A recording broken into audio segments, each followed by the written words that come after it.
আল্লাহর বানানো পবিত্র মুখখানা আমরা নাপাক করে দিয়েছি, জোরে কোন ঠিক কি না? কত গুনাহ করলাম মুখ দিয়ে, কত মানুষকে গালিগালাজ দিয়েছি, কত অপরাধ করেছি। প্যারে হাজিরিন, এগুলো থাক, ওগুলো তো আছেই।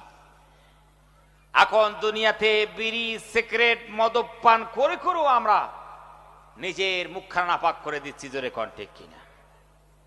মুসলিম সোসাইটির যুবকরা এখন আবার লাল পানি খায়, ঠিক কিনা ভাই? মদ্যপান করে। আপনাদের এলাকার আলহামদুলিল্লাহ খুব ভালো। প্যারে হাজিরিন, লাল পানি পান করে, মদ্যপান করে।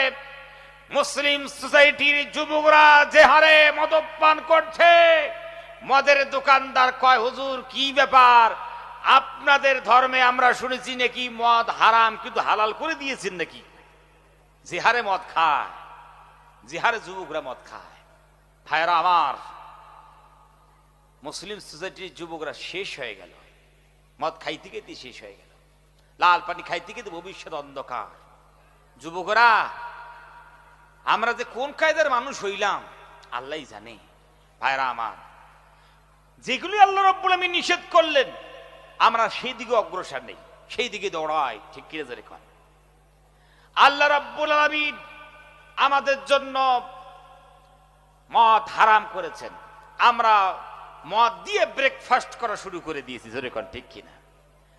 আল্লাহ রাব্বুল আলামিন আমাদের জন্য লটারি হারাম করেছেন। ওই সর্বনাশ, লটারির টিকিট না কাটলে ঘুমিয়ে আসে না, ঠিক কিনা জোরে কোন? এই এলাকায় আলহামদুলিল্লাহ লটারি ফটারি কেউ কাটে না, একটা ভালো এলাকা। কি করেন আপনারা, কাটে নাকি? হ্যাঁ, লটারি জানেন আপনার, লটারির টিকিট জানেন? ওই সর্বনাশ দেখেন, 50 টাকায় 100 টাকায় 1 কোটি, হা হা কি স্বপ্ন রে, আল্লাহ জানে।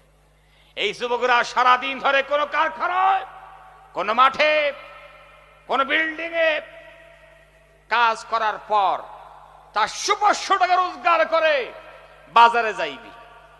আল্লাহ রাব্বুল আমিন লটারি হারাম করেছেন, এখন আমরা লটারির বাজার খুলে দিয়েছি।